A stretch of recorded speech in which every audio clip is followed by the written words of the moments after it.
حسینی و دائمی و خستگی ناپذیر، روح بلند و ملکوتی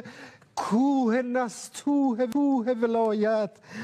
پدر مهربان امت،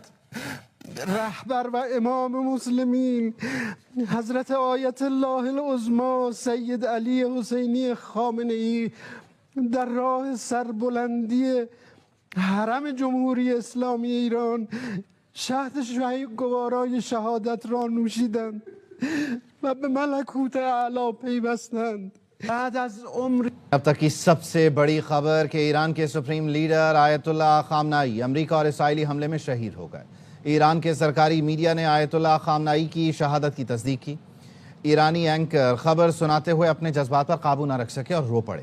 ایرانی حکومت نے سپریم لیڈر کی شہادت پر ملک بھر میں 40 روزہ سوگ اور 7 دن کی تعطیل کا اعلان کر دیا۔ اس سے پہلے امریکی حملوں میں سپریم لیڈر کی بیٹی، نواسی، داماد اور بہو بھی شہید ہو گئے۔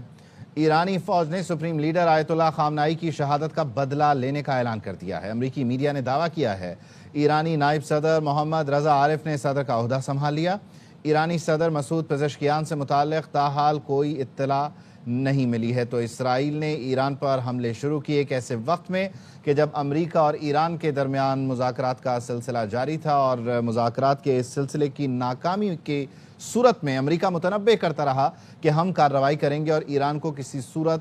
جوہری ہتھیار حاصل نہیں کرنے دیں گے، اور مذاکرات جو ہی ناکام ہوئے، ابھی اس کا اعلان بھی نہیں ہوا تھا یا اس سے متعلق کوئی باقاعدہ باضابطہ خبر بھی نہ بنی تھی کہ اسرائیل کی جانب سے جو جارحیت ہے، وہی جارحیت کہ جس کا وہ غزہ میں اظہار کرتا ہے، فلسطین میں اظہار کرتا ہے، اسی جارحیت کے سلسلے کو اس نے ایران تک پھیلایا اور ایران میں مختلف مقامات پر میزائل داغے، اور اب ایران کے سپریم لیڈر آیت اللہ خامنائی کے شہید ہونے کی تصدیق ایرانی میڈیا کر رہا ہے۔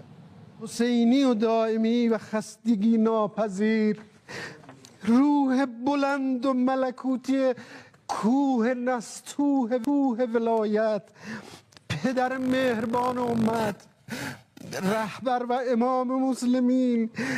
حضرت آیت الله العظمی سید علی حسینی خامنه ای در راه سربلندی حرم جمهوری اسلامی ایران شهد گوارای شهادت را نوشیدند و به ملکوت اعلی پیوستند. بعد از عمر